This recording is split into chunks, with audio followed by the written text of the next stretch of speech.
Welcome to another edition of the Easy Care Paint Podcast. I'm your host, Dan Reed, and I'm the co-host, Sean Henson. you are? Yes, I'm an instructional designer with True Value University.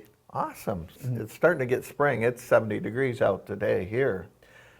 Yes, it's at least, isn't it? Yeah, it's supposed to be in the mid-70s. And as it's gotten warmer, I found there's been a few outdoor projects that I've been looking forward to working on, and now that it's finally warmer, putting in a base for a fire pit, and then I'm building sort of a blind, not because we don't like our neighbors, but we don't You have ugly neighbors. always want to see them when we go out. In the back with a little bit of a roof over it, so if it's raining, we can still hang out. But you know, there's not a lot I know about exterior staining. Well, you know what? I think staining is a perfect one to do going into May. You know, Absolutely. because everybody, you know, you're getting a lot of customers now that, you know, they're going to want to start staining their decks. Mm-hmm. We're also going to go visit a couple of stores. We are. We're going to have a couple of store interviews, and I'm going to leave that for later. I'm Yes. going to leave it as a little surprise on who we go see. But we're going to, all I'll say is we're going to see a smaller store, and we're going to see a very large store. So kind of a little of both. So, All right, so you know what I'm thinking we should do right now? What? Is cue the intro.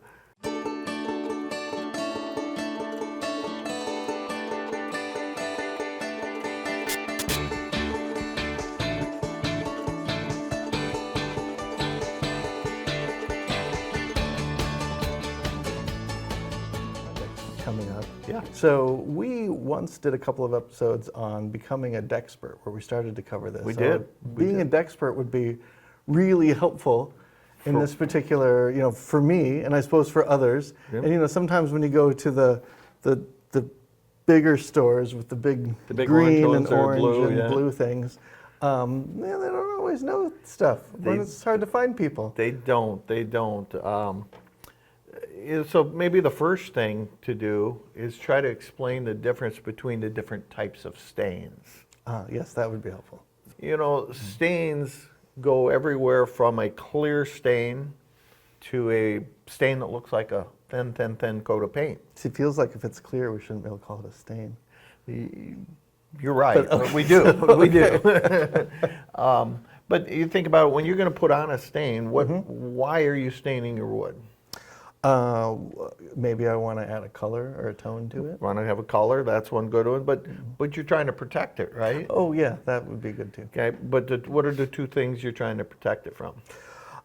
From kids, dogs, people spilling stuff. Well, Water, I suppose. yeah, The water. elements, The weather elements, sun and Yes. water. Yes. So all of them, everyone will talk about, does a good job of protecting against water. Okay. Okay. Where they differ is in their level of protection against the sun, their UV protection. Okay. So on the far left or beginning side, I guess you'd call it, is we have, you know, your clears that are kind of like the Thompson's water seal. You know, we have a Tru-Seal. It comes in oil-based and water-based. And just like Thompson's, they're a 60 to 90 day product. You know, they're not going to last you. You're not going to put it on now and have it last a year. Probably not. Like I have to reapply it in the middle of the summer? Yeah. Okay. Yeah. So now they do a good job for a shorter term, and if there's not a lot of sun, it'll last a little bit longer. Okay. Because sun degrades it quite a bit. But we do a video, and you know, heck, you want to see the video? Oh, the fire brick video, yes. Yes. So we take one and we coat it with Tru-Seal, and one we don't, and we drop them in a fish tank. All right, let's watch it.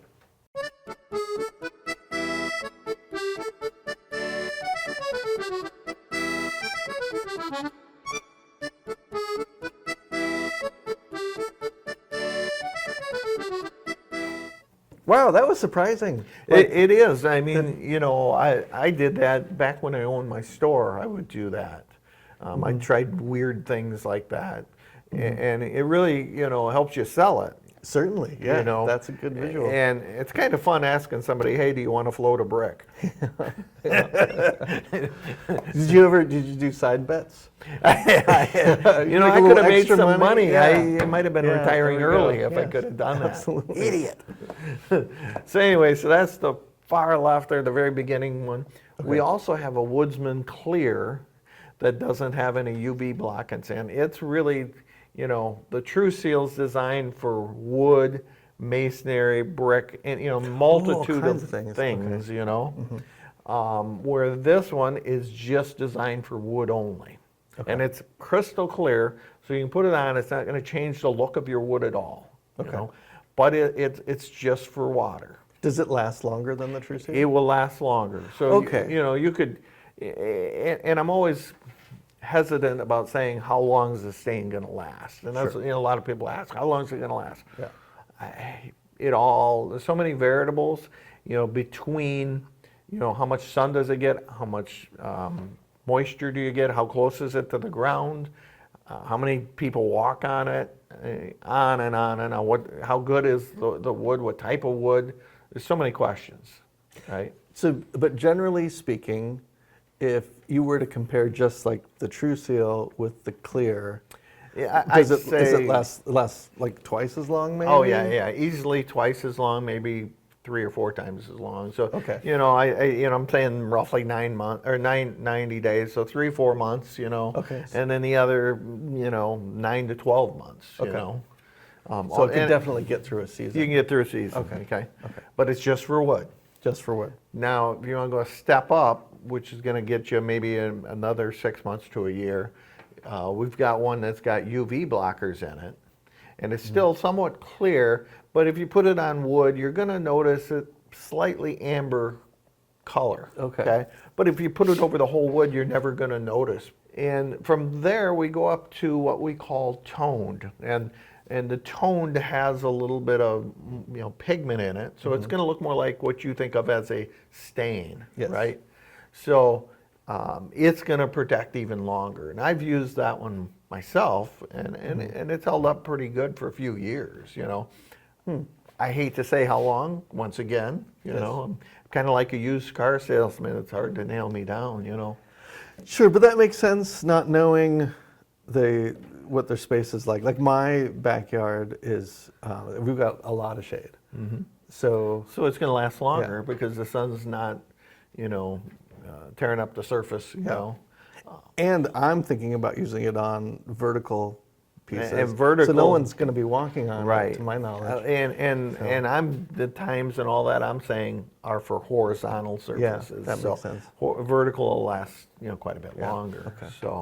So from there you go up to our semi-transparents, which are kind of like interior wood stain, I call them.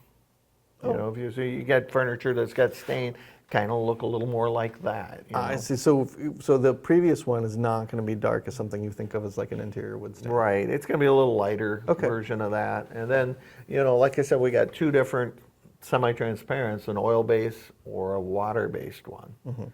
And depending upon which way you want to go with those, you know, oil-based works better on much older wood.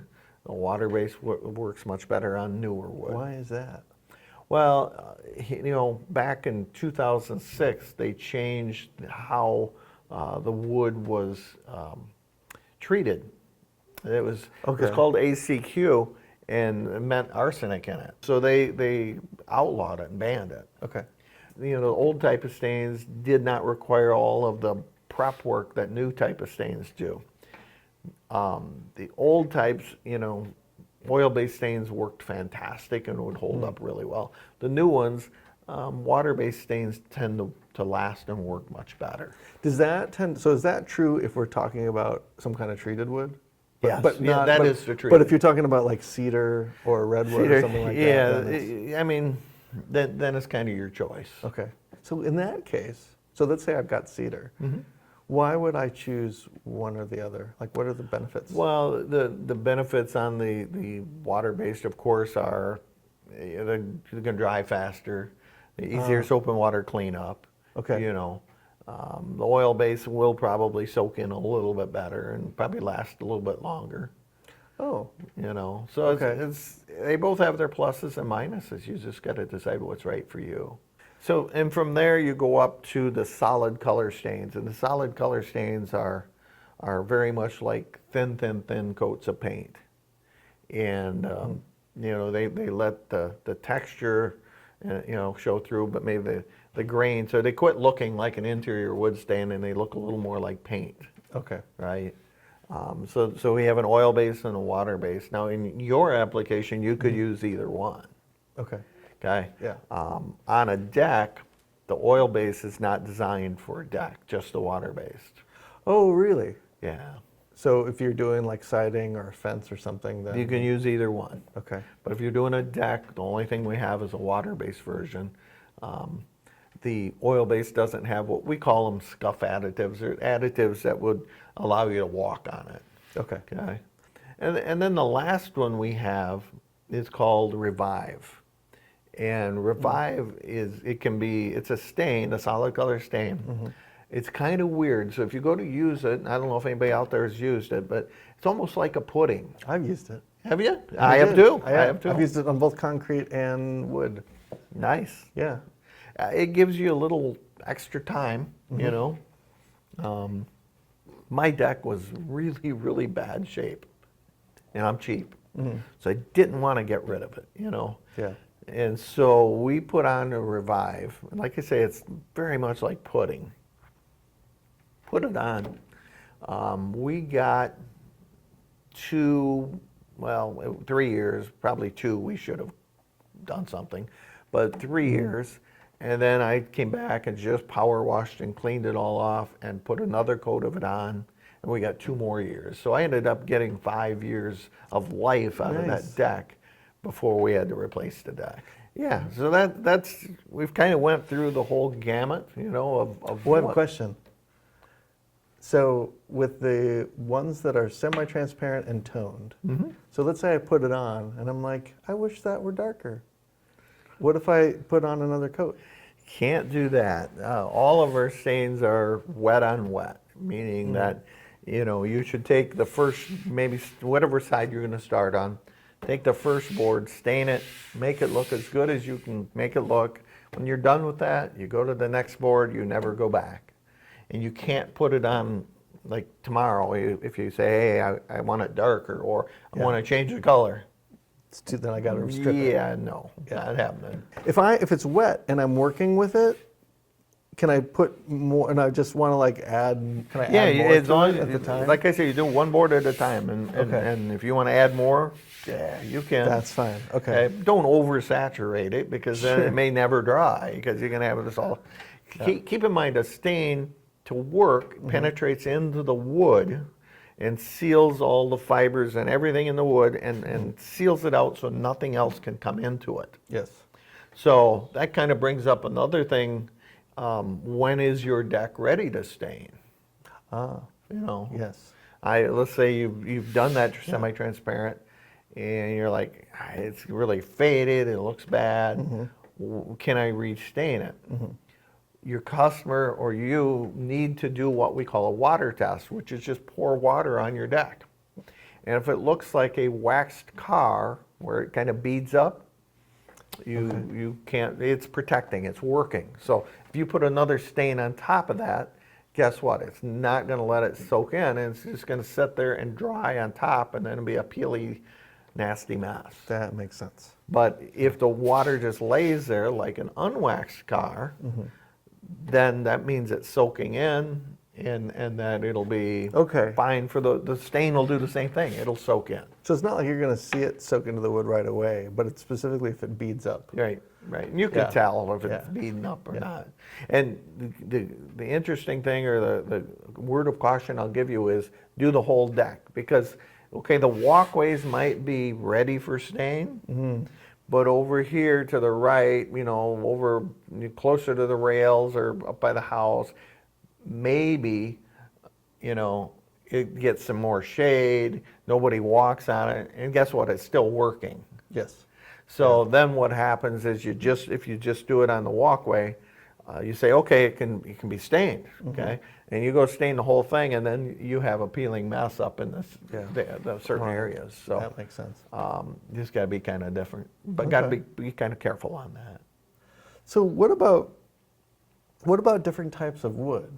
Does that matter when you're thinking about the stain? That really does. That's a great question, Sean. And hey, you know what? Do you want to do a little demo? I would like to do a little demo. Let's do a demo, and I can show you what it means when you have different types of wood and how the stain will look different, especially a semi-transparent.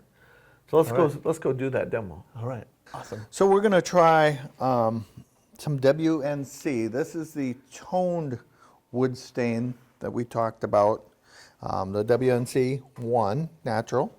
So we're going to try this over 3 different types of wood. And this is one of the demos, if you happen to come to our advanced paint training class, that we'll have you do, and you'll be able to take this back to your store to use as a selling tool. So what this is 3 blocks of wood. This is pine, this is cedar, and this is treated.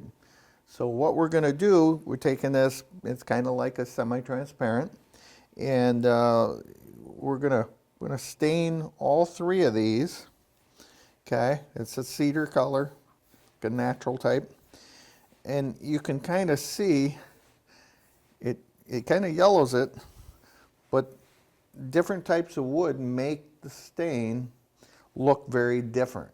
So you got to be careful when your customer comes in and says, you know, I want a certain color, that it's not, you know, on these 2 different types of wood, it looks drastically different. So it really matters more on what wood you're going to have. They should try it on some sample wood or, you know, scrap wood they have to make sure that the color, you know, is what they want it to be.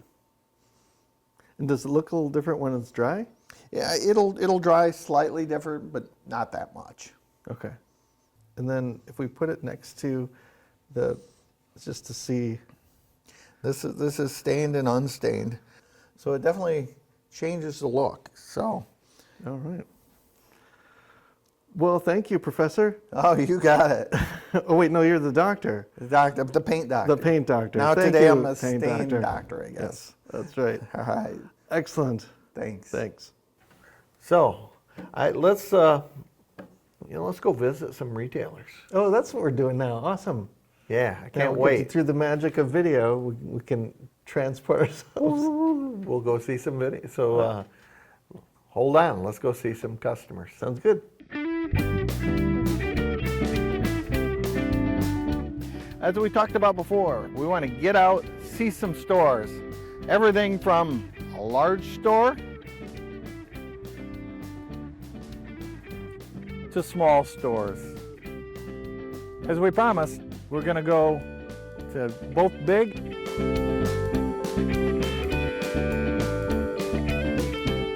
So let's take and go inside. We're here at K&K Hardware in Bettendorf, Iowa. Let's go inside and meet some of the players here and see a little about their business.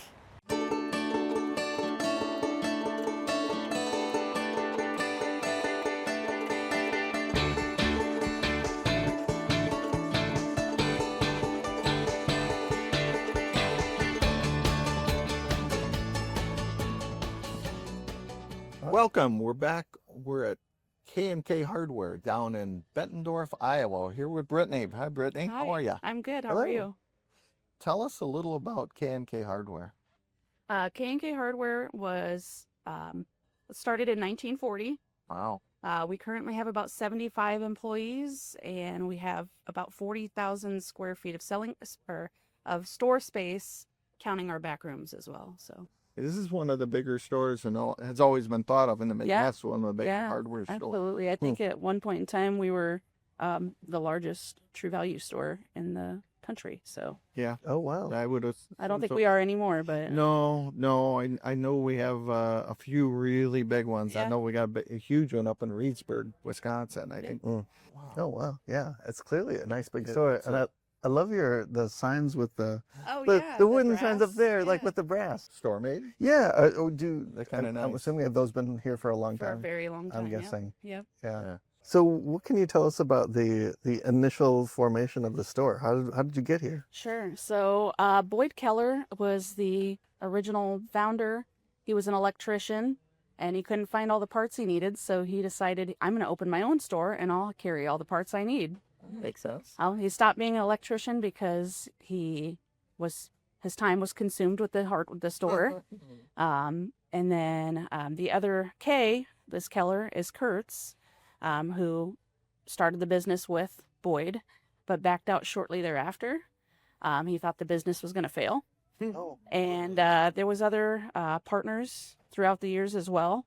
But at the end of the 90s, early 2000s, they made it back to a family business to just the Kellers. So was Boyd Don's Yep. father? Yep.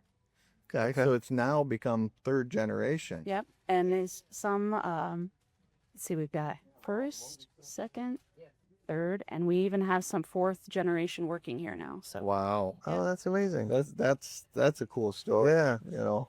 When did the store open in its original form? this store originally opened in 1940, but it was actually across the street. Okay. And at some point it moved over here. I'm not sure the exact year, but 40. So 65 years this year? yeah. Wow. No. Longer than that. 85. Yeah. 85. Oh, 85. Sorry. Yeah. My math is terrible.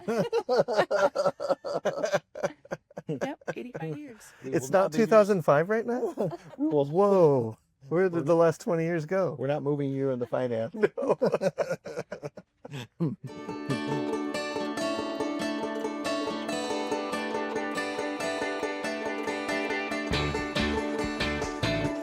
Sure. So we actually saved all these old paint sticks from over the years and decided that we were going to.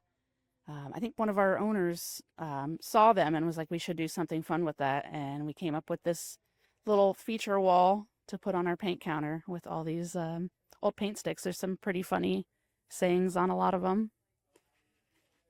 It's pretty neat if you stop and read them.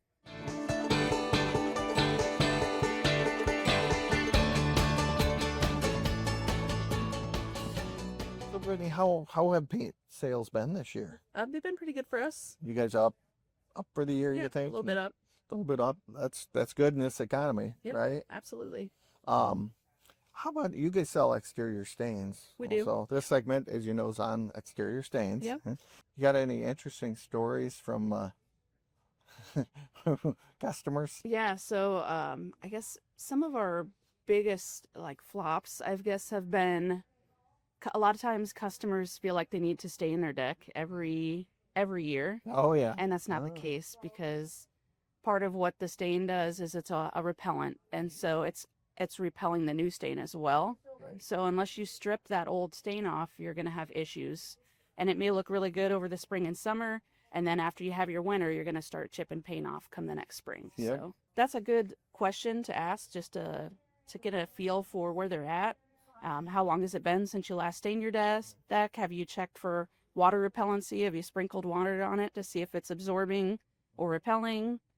Those are great questions to ask customers. You guys have been to training, haven't you? Success stories? Yeah, we've had a lot of great success stories. We love it when customers bring us photos of how things turned out. So that's a good thing to encourage for customers as well. Like, hey, bring us a photo. We want to see how it turned out when you get done. Yeah. So, That's cool. Do you do anything with those photos? no. Okay. But you get to see. Yeah. And you get to have a moment with the Yeah, customer. So absolutely. that's great. Well, and everybody likes to brag about their project, you know, so it Yeah. makes them feel good. Yeah, Do you have dedicated staff for paint? we do. Yep. So we have 3 employees currently in our paint department. Okay. So I think we have, and they're all 3 full-time currently. So Oh, nice. Yep. Nice. I know you had one. Well, Rose was here for very long time. very long Yeah. time, and then what was the lady's name before Rose? Carol. Carol. Yep. Yeah, Carol was like a fixture in the community, Absolutely. Yep. and both great paint people. And Yep. that's one thing that makes or breaks a store in paint is having that right person Sure. in the paint department. I remember, this has been a number of years ago, Dave, in your outside sales. Yep. You guys do outside sales too, Yep. right? Yep. And he and I worked together for some I don't remember if it was a marina or what it was, but they had all kinds of decking up. It wasn't in the water or anything, Yep. but did all kinds of decking with our exterior stain. Awesome. And I haven't heard any complaints yet, so evidently we did okay. Yeah. So you said you've been here since you were 16? Yeah. So you must like it. I Why do love you it. why do you work here? I love it. It's a very flexible job. It's kind of like a family as well. Less corporate, less, and more home family type workplace. I love it. Sounds great. We really appreciate all the info and appreciate you taking your time today because I know you're a busy person. Yeah. Thank you for stopping in. Yep. All right. Thanks, Thank you. Brittany. Thanks.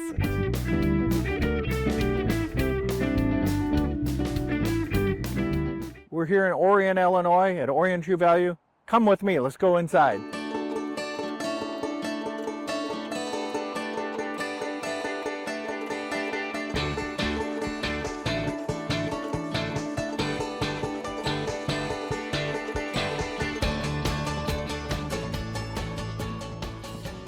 Well, we made it inside. We're here with Adam from Orion True Value in Orion, Illinois. How you doing, Adam? Doing great, doing great. And so tell me a little about you first.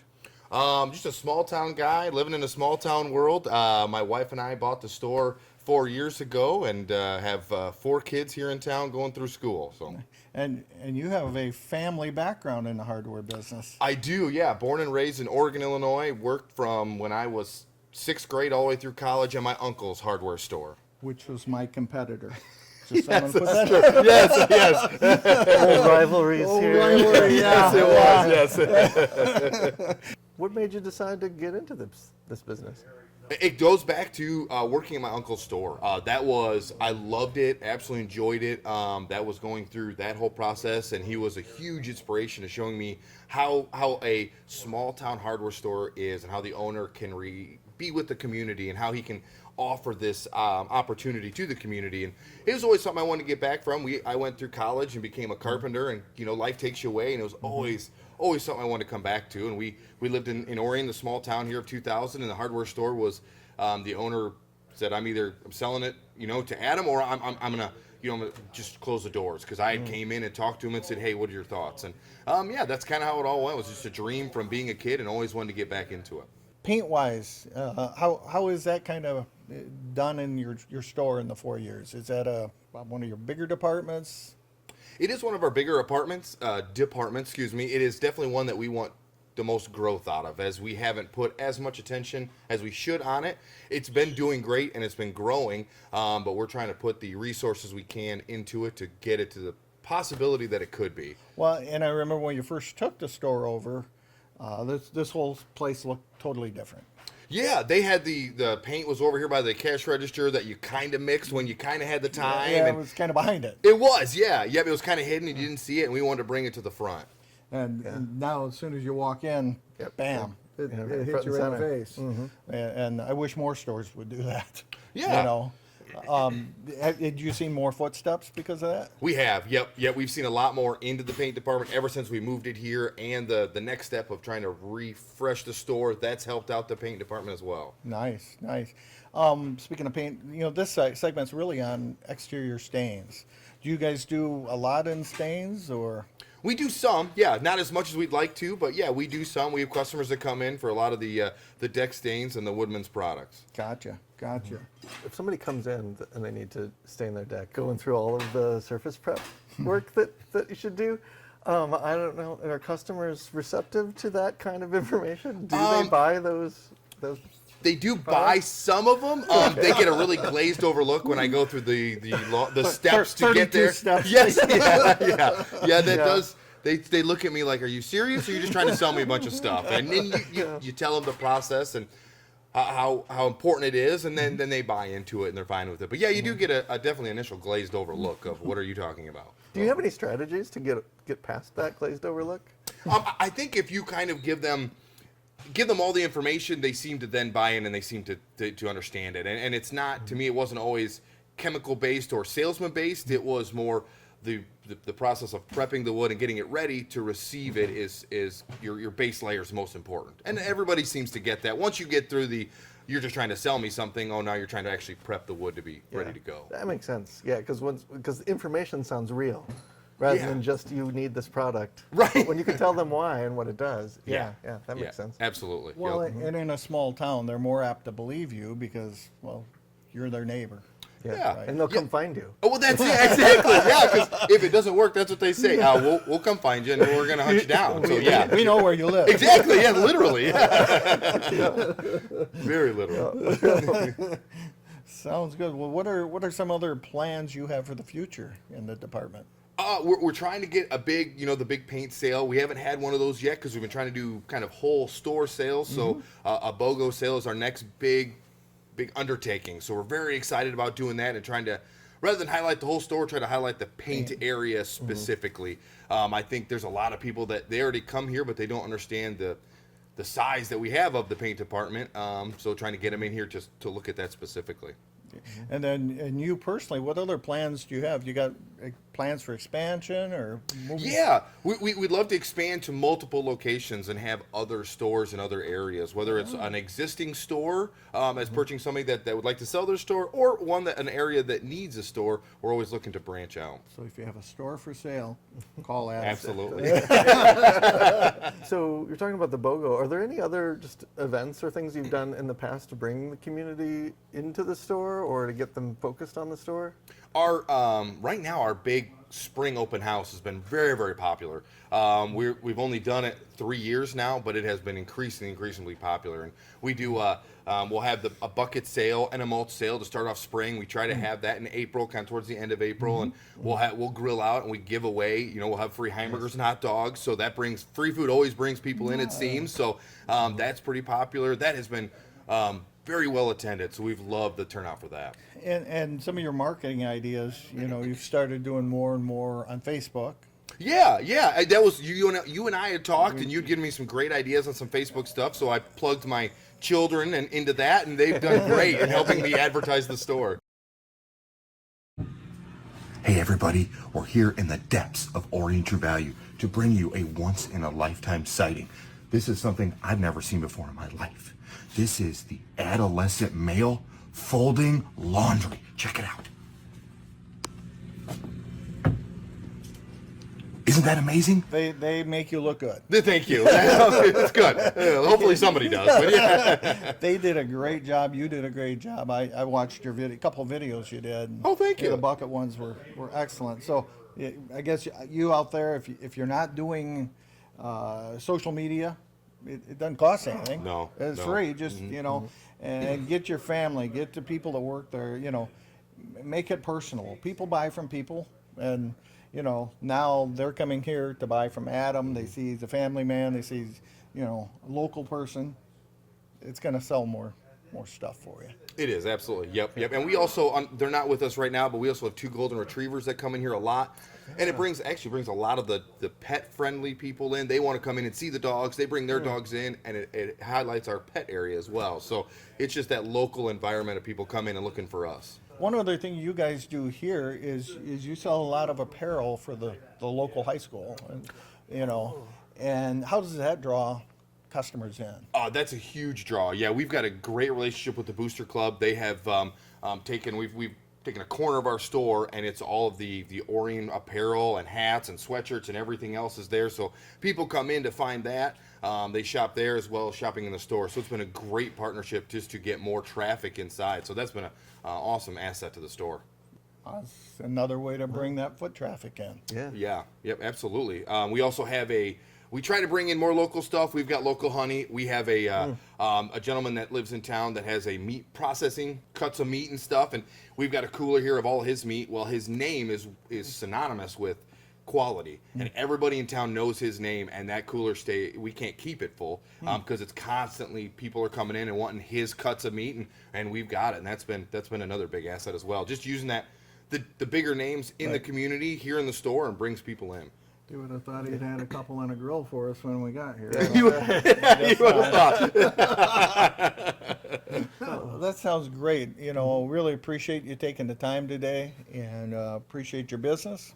And hopefully we can get you that second store, maybe one up in Byron or something. There we go. Yep. Yep. And so I can have a retirement plan. And We appreciate it. Thank you. Yeah, thank you guys for coming. I Appreciate you. appreciate all that you guys do. Thank you very much. Well, Sean, it's time for another podcast to come to an end. It's kind of funny we're not together. How did that happen? I don't know. You left me somewhere on the side of the road, I guess, on the way back Well, from Oregon. yeah, I guess that things happen. If you didn't want to get out and walk for a ways, Yeah, it's just needed a But little it was exercise. great getting to visit with Brittany and Adam, wasn't it? Absolutely. To hear some of the story history and to see their enthusiasm and connection to the community was great. Yeah, great people, great stores, and it's nice to see two vastly different stores.